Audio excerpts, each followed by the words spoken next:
Greetings and salutations, young true believers. So today I want to talk to you about the topic of week 2, moral cultural relativism. So what is moral cultural relativism? Well, what's the easiest way to put this? It is a widely held view, right, that there is no such thing as an objective universal morality that applies to all human beings in all possible cultural situations, right? Uh, there's an example that Rachel's give in the textbook, right, of a group of ancient Greeks who were in the court of King, I believe it was Darius of Persia, and so Darius's empire stretched from what is today Western Turkey uh, to India, and there was a group of people living in ancient India called the Galatians. And so what the Galatians did, their practice was to, instead of bury their dead, they would eat them, right?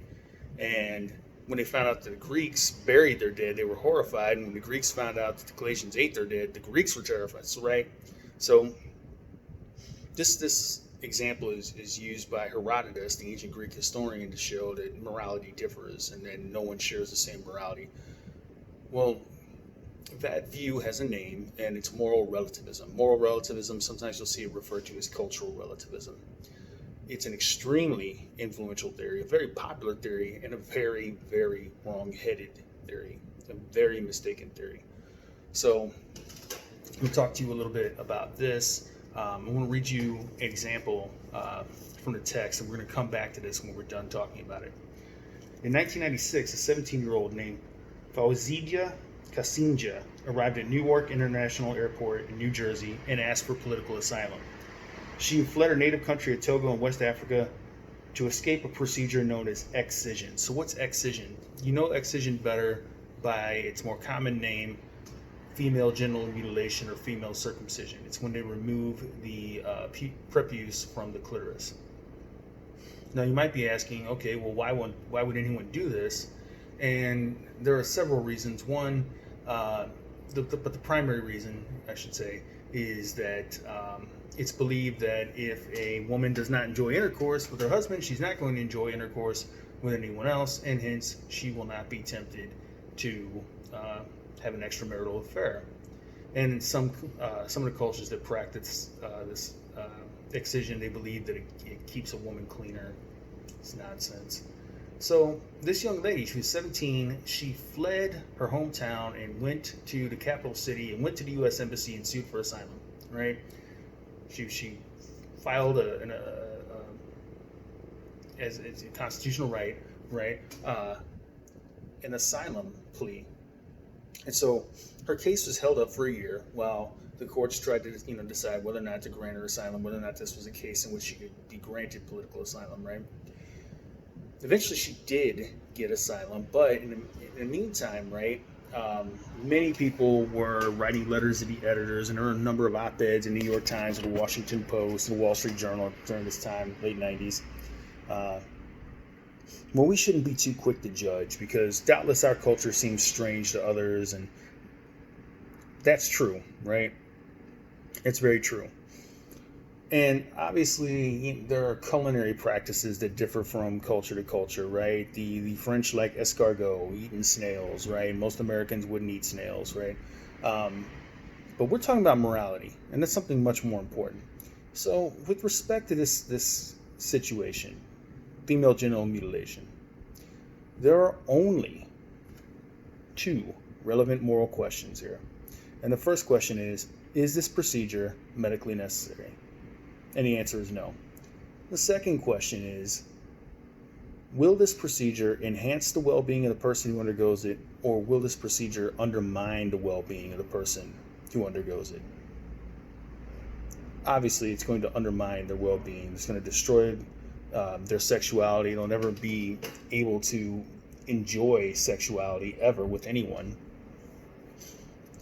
So, if the answer to both questions, is this medically necessary and will it enhance the well-being of the person who undergoes it, is no, then we're at the end of our analysis. This procedure isn't morally justified, right?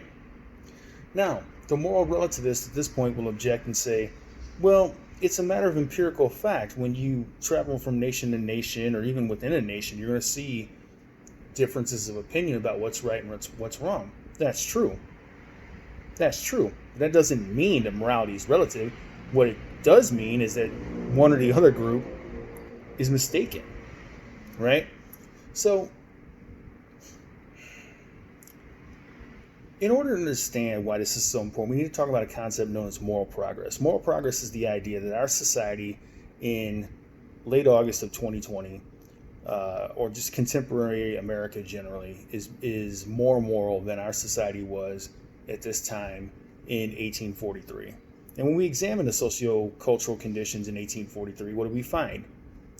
No suffrage for women, slavery, genocide against the Native Americans, right? For all the problems that are attendant in the United States today, right? None of those are problems, or at least not to the extent that they were, right? So we've made progress. But if you're a moral relativist, you have to deny the possibility of any moral progress, because that's to suggest that there is an objective standard of right and wrong, one to which all people could appeal in making moral decisions. And of course, you're doubtless curious, is there such a standard? Is there an objective standard of right and wrong?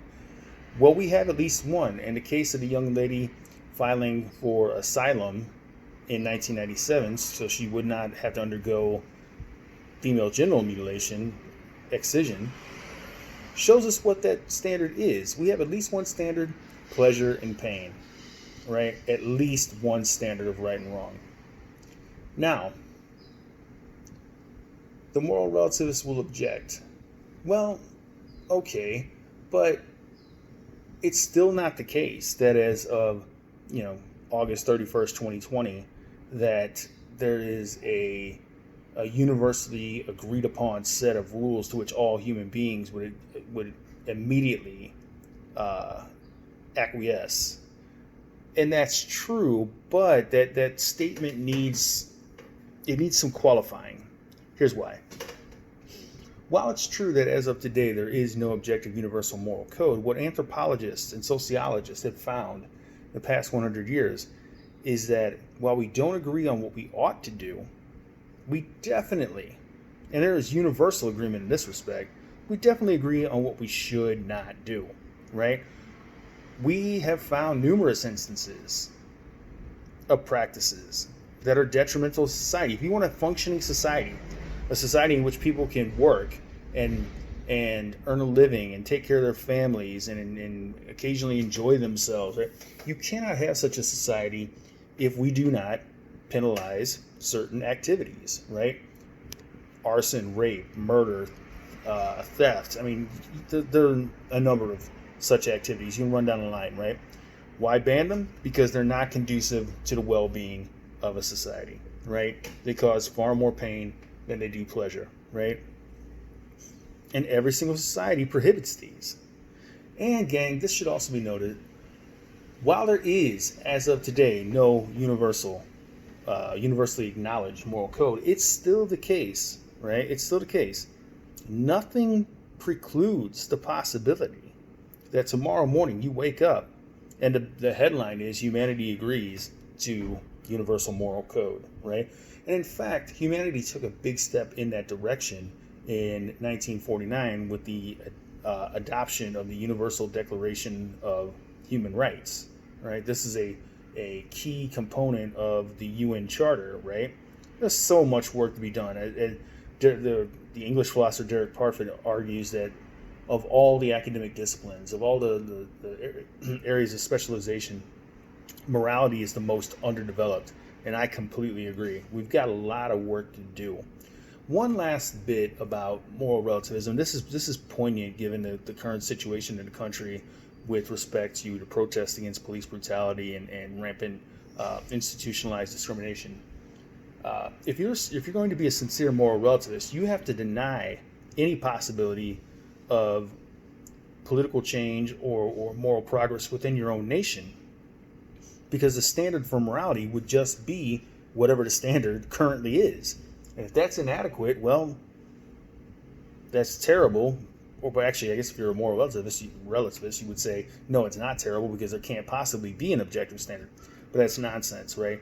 If you're a sincere moral relativist, you'd have to say that Martin Luther King Jr. and Rosa Parks and Harriet Tubman and Gandhi and Cesar Chavez and all these figures who have worked to improve society, to make a more moral, more just society, are wrong because they have no proverbial leg to stand on. There is no objective moral standard. That's nonsense. We have at least one, pleasure and pain. So again, this theory, many people subscribe to it. They think it's the same concept as tolerance for cultural diversity. It is not. You can tolerate certain cultural practices, like, say, I don't know, infant ear piercing, right? That aren't significantly impactful, with respect to morality, but be against, say, circumcision, right? Humanity, because we all have this, we share a human condition. We need the same things. We're subject to the same forces. We need a universal morality, and that's what we're busy working on.